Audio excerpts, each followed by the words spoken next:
You can do Nayania Baria, Nayania Manania, Manania.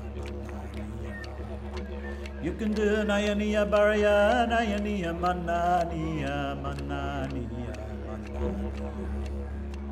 Good morning, everybody. Welcome to New South Wales Aboriginal Land Council Speakers Tent at the 49th Annual Koori Knockout, Day 2. My name's Michelle Aleksandrovics-Lovegrove, and yeah, very wet old start to the day, hey. So, hasn't dampened spirits though, or even us having great yarns today with some people, some more well-known and some less. One of the more well-known, a big welcome this morning to Manly's Joel Thompson, who's come in to have a cuppa and a yarn. Welcome, Joel. Thank you. Thanks for having me. Yeah. Okay, Joel, so we had a bit of a chat before about Land Council's a cuppa and a yarn and what we're doing. This is actually a podcast that we do, so I'd urge you to subscribe because you'll be able to hear some great stories from some really, really interesting people. Quite a few episodes up already. So, Joel, today we'll go back to the start. It's generally our format, and I've got to say, who's your mob? Nampa. So I'm from far west New South Wales, a little community called Ivanhoe. It's quite remote out there, but it's where I spent most of my childhood, living with my beautiful grandmother. So that's home for me, and beautiful country out there. So I do know that with some of your life story, and we'll probably get into that a bit later, so we'll take a jump. But with your grandmother, she impacted you amazingly. Everything I've read or heard, you speak so highly of her. Yeah, she, she's a great woman. She gave me some great values to go through life with. She had a lot of empathy. She worked super hard. She was the person that a lot of our family went to when they needed help. She'd give her last dollar to someone else, and I just took a lot from her. She was a great role model for me, and she took me in when I was a young kid, and I probably wouldn't be where I am today without my nan. So I speak a lot about her because she means a lot to me. So, with your life in Ivanhoe, and I know that there were some rough times, tough times for you across your childhood. Yeah. But certainly with what you enjoyed to do at the time, and you're knowing where you may well end up. When did that happen? I mean, were you the 3-year-old kicking the ball? Nah, or? Yeah, sort of. For a lot of my childhood was a lot of survival. Just there's a lot happening, and I wasn't too concerned about playing rugby league, to be totally honest. But around 13, I was getting in trouble with police, doing absolutely the wrong thing for a long period of time, and I got a big wake-up call. I was living with my nan, and the police rolled in there to come and take me to lock up, and to see the hurt and the shame on her face was one of those moments that pretty much turned my life around. From there, with her help, she got me into a boarding school, and I started playing rugby league, and got picked up by the Melbourne Storm, I've been involved in rugby league since, and it's been a great journey. It's given me a great life, and I've met some great people along the way. Had you played much before the age of 13? Yeah, on and off. I moved around a lot to different communities or different towns. So, I'd play half a season and I'd move to somewhere else. So it was just very patchy, but, I always loved rugby league. It was something, we always did as kids.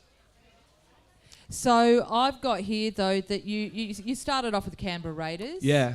Yeah. Yeah, I made my debut at the Raiders when I was 19, but I was at the Melbourne Storm from 16, 17, 18. And, okay. My mum moved to Canberra, and I wanted to be closer to my mum and to my brothers and sisters, so I made the call to sign with the Raiders, and I got lucky and worked hard and made my debut there.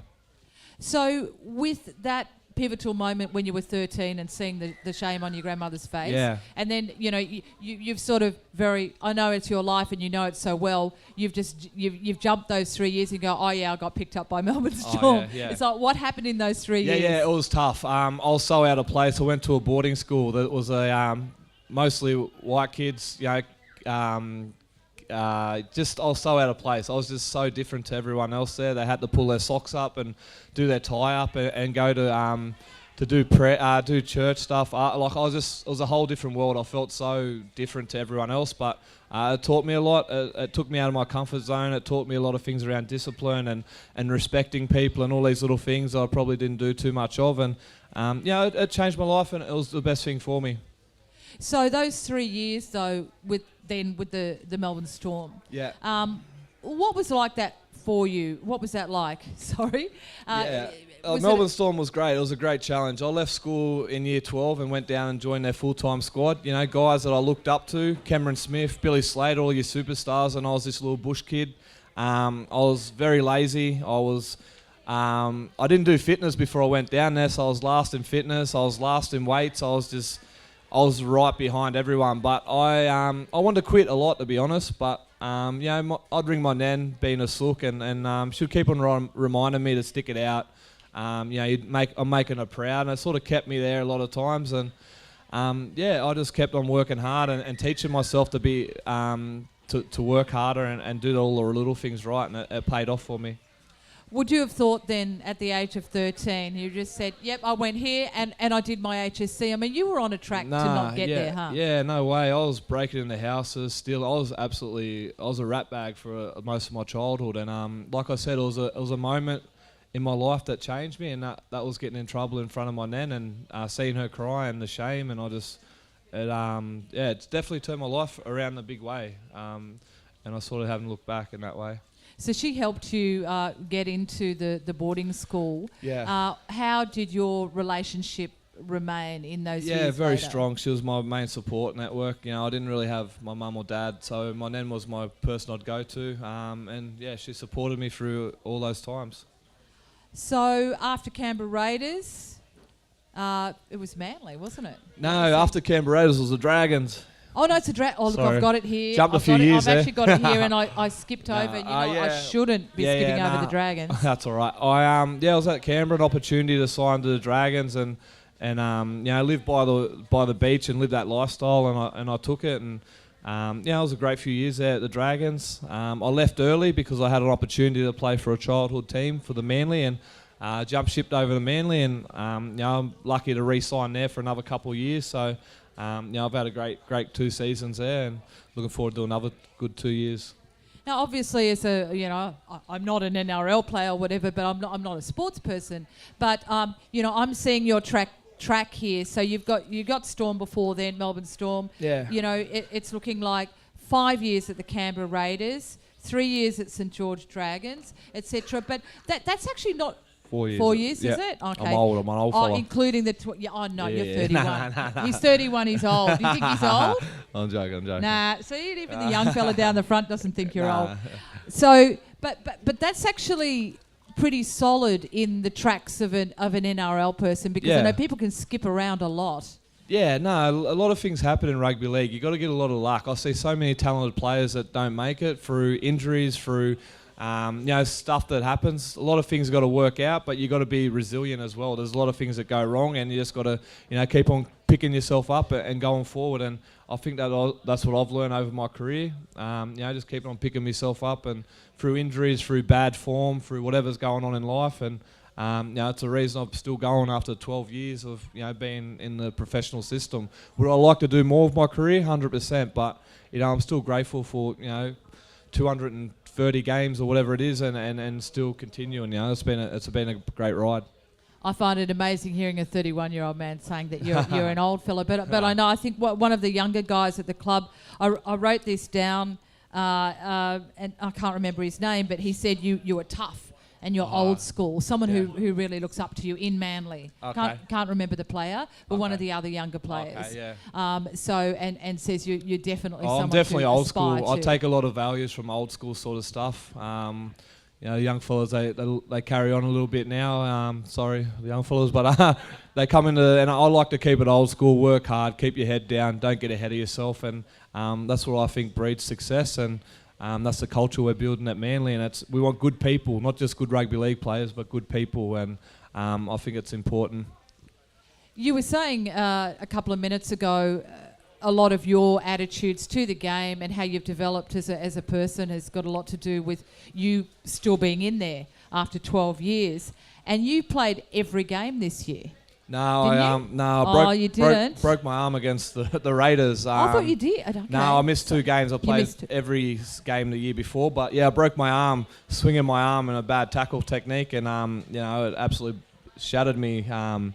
It was heartbreaking because I was enjoying footy first time for a long time, and I wanted to play in a knockout and do all those things, and But yeah, no, that's what happens sometimes. You know, things go wrong, and you know that's part of footy. So you broke your arm and you missed 2 games. No, I've missed the 2 last rounds, and then I missed the 2 finals. Yeah. So Des, my coach, I put a plate in there and a lot of screws. So if my team made the grand final, my coach was going to give me a chance to play in that and strap it up and you know, play. So I was training towards getting to the grand final if my team made it.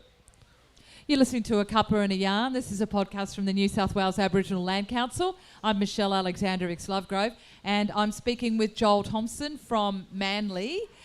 Thank you very much for your time today, and we're live from the Koori Knockout on day 2 on Saturday. Nice rainy day. Yeah, it is. It was so hot yesterday, and you know, pulling the curtains back this morning and seeing how wet it was crazy. But you know, there's been some great footy. Even watching the kids and the women yesterday. There's so much talent here. I don't know. All the NRL scouts should be out here now signing players up. There's some freakish talent, and you know, it's going to be a good day, good couple of days of rugby league. Now, we haven't touched yet on, and I'd really like to, if possible, sort of when you mentioned a couple of minutes ago, you know, league needs and wants not just good players but good people. Yeah. And certainly you have become very well known for a lot of your work in the community. Yeah. And your work as an advocate for sort of good mental health, Yeah. etc. Yeah. So can you tell me a little bit about? I know that you're an advocate for state of mind. Yeah. So it was back in my Canberra days. Like I said, I was. There was times there that I probably wasn't looking after myself the best in some ways, and I got some great advice from a lady that said, instead of just playing rugby league on the weekend, you should go back and give back to the community. And to be totally honest, I didn't really do anything community-wise. I'd avoid doing community stuff, but I went to the juvie and just hung out with the boys playing touch footy, and I just fell in love with it. I left that day and I couldn't wait to go back. And the community stuff, that was like 8 years ago. You know, I got in trouble at the club, and they went and made me go and see someone, and you know, from there it just changed my life. I guess it made me a better person. I was looking back, I was probably selfish in some way, and I just, you know, I'd play football, drink, repeat over and over, and just get myself in some bad situations. And you know, I had myself stood down. I got sacked for a part of my career, and I come back and then I'd get in trouble with the police. I was just all over the shop, and you know, the lady that gave me that advice changed my life in a big way. You know, I just felt there was more than just playing rugby league, and you know, seeing smiles on the kids and doing stuff in the community. Yeah, it definitely made me a different person in a way, and again gave me a bit more of a purpose in life, and it's helped me in a big way. Yeah. Didn't your partner help you with the way you approach things as well? Yeah, definitely. You know, I was this young male coming through rugby league that, you know, I guess I never knew a man to go and seek help. Or when I grew up around a lot of tough men, and you know, it helped me be tough physically. You know, like I'd get slapped in the head if I showed any emotions and that, but it probably gave me battles that you know, I wasn't ready for in some way. So, you know, you'd think I made my debut at 19, signed this good contract, and everything was going well, but I guess I didn't know how to address, you know, demons in a way. And I met my partner. She was only my partner for a month. She would have been thinking, what have I got myself into here? But I remember going to her house and sitting on the balcony, and for the first time, I just opened up and cried, and it was the first time in my life that I shared what was going on. And she forced me to go and speak to someone, and with the club's help, they organised someone, and went and spoke to a lady, and the lady gave me sort of a plan to, you know, go and give back to the community, you know, stop drinking and partying and doing all these things. Look who's around you, who's your support network. You know, get some good people around you. Probably had the wrong people around me. Changed some things in my life, and it's been a journey ever since. I have to work on myself all the time. I'm definitely wired a lot different to other people. I went through some traumatic childhood that scarred me, and I know what it is, and I know I have to own it and move forward the best I can. I've got 3 beautiful daughters, so it's important for me to stay on top of that and be as healthy as I can be, yeah. How old are your daughters? I've got a 2-year-old, 5-year-old, and I've got a teenager, my stepdaughter, yeah. So all different ages. You know, they keep me on my toes, but, you know, that's why it's so important for me now to, you know, do what I do. You're listening to A Cuppa and a Yarn here with the New South Wales Aboriginal Land Council. I'm speaking with Joel Thompson. I know Joel does have to head off fairly soon. Yeah, so what I do like to do with these talks, if you're okay, is we can throw some, I'll throw some questions to the floor. If anyone has a question that they'd like to ask Joel, I'll come down into the audience and I will hold the microphone for you. And then if you're right to ask a few. Okay, all right. So have anyone got a question for Joel? Not too hard. Not too hard. No. Someone's got a question. Okay, someone's got a question. Anybody? The big fella here. Oh, big fella? Okay. Now, I'd just like to warn everybody, obviously the floors are wet. They're very slippery. Please take care. Okay? How hard was it to get an NRL? How hard it was? It was super hard. You know, if you all dream to play NRL, you got to learn to, do everything correctly. You got to learn to work super hard. So when your friends and that stop training, you got to train more. You got to make sure you look after your diet. You got to eat all the good foods, and you got to make a lot of sacrifices. But you make them and do all the right things. You give yourself the great chance to play an NRL. No smoking, no drinking. You just got to make sure you look after yourself and train super hard. And honestly, you can make it. So just got to do all the right things right.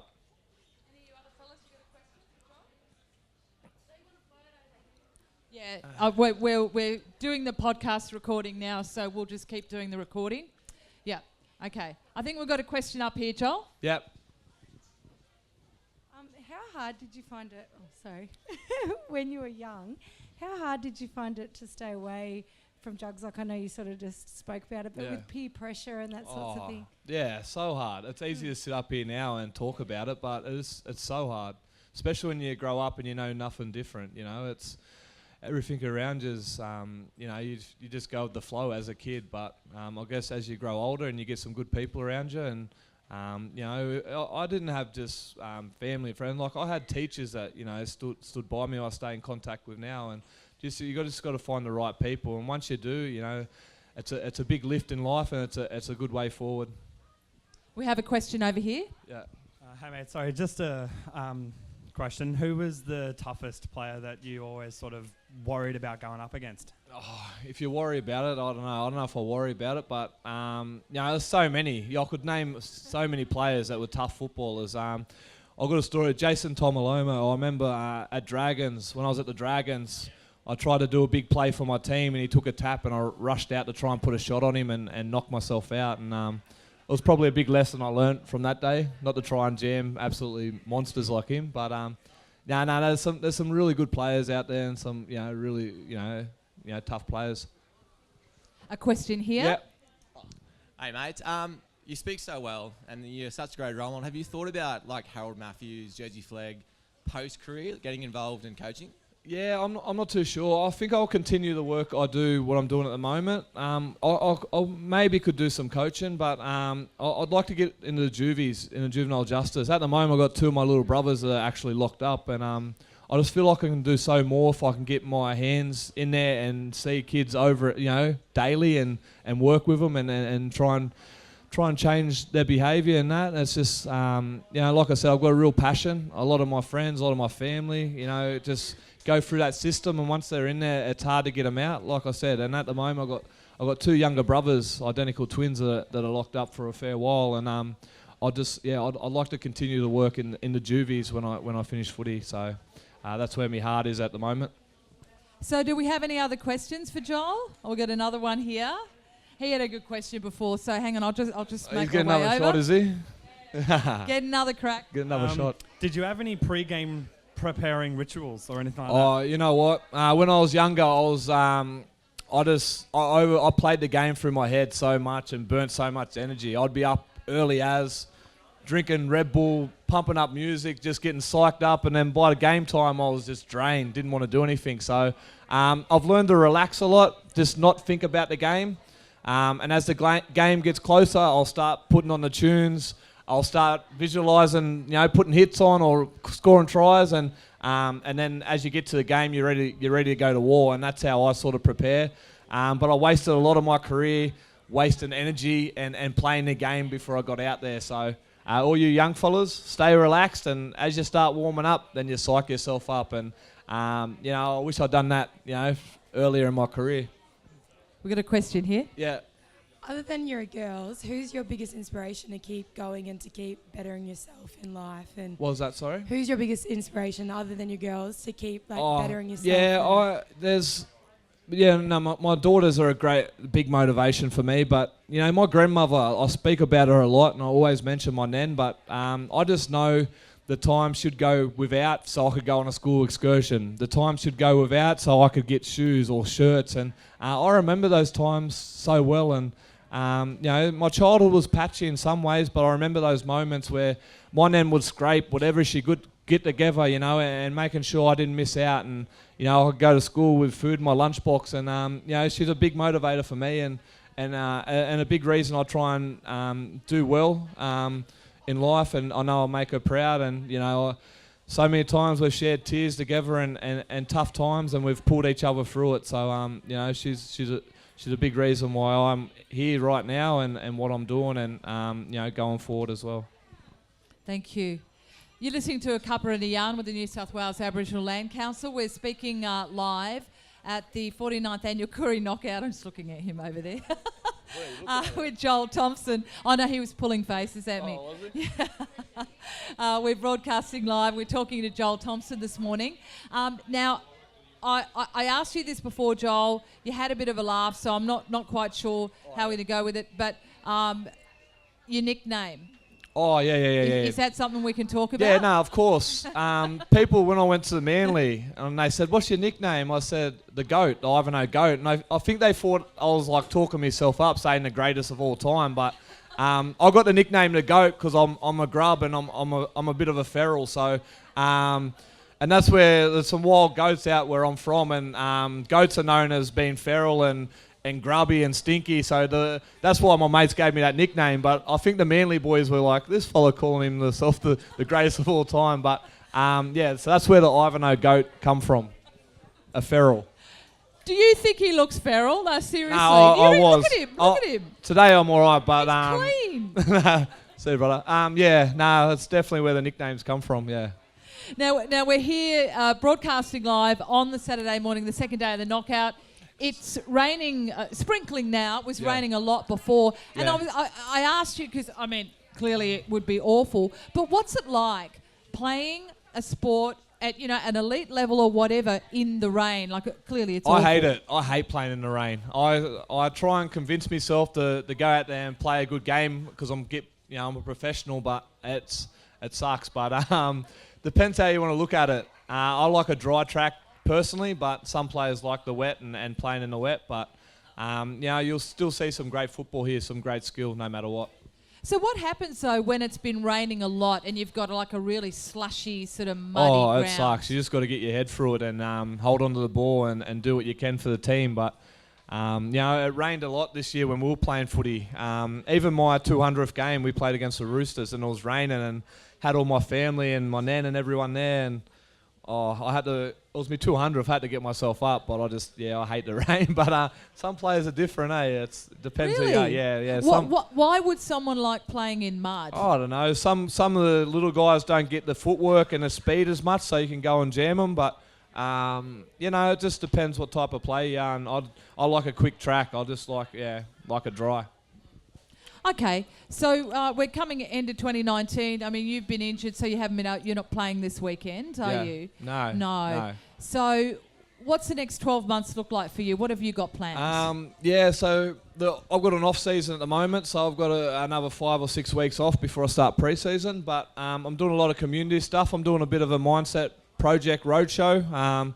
I was sick of doing promos and asking the community for money to pay for whatever it was. So I'm trying to get corporate people on board, and I've got a couple of corporate people that I've gone in to speak to and share what I want to do, and they're going to come on board and help me because I'd like to go out to these places that can't afford or can't pay for stuff that it's all coming to them. So sometimes you've got to sort yourself through some of these corporate dudes, but a lot of them, when you find the right ones, are good people. So they've come on board, they're going to help out, and I'm going to do a 10-day roadshow through New South Wales, country, and end up back out Ivanhoe, which I'm looking forward to, and hanging out with me missus and my kids, and she's studying at the moment, so I've got to give her a break and help out so she can do her assignments, and just catch up with family and friends. So when you say you're doing the road show, Yeah. so is this in the whole mental health space that you're going to do Yeah, some work? wellness, mental health. It's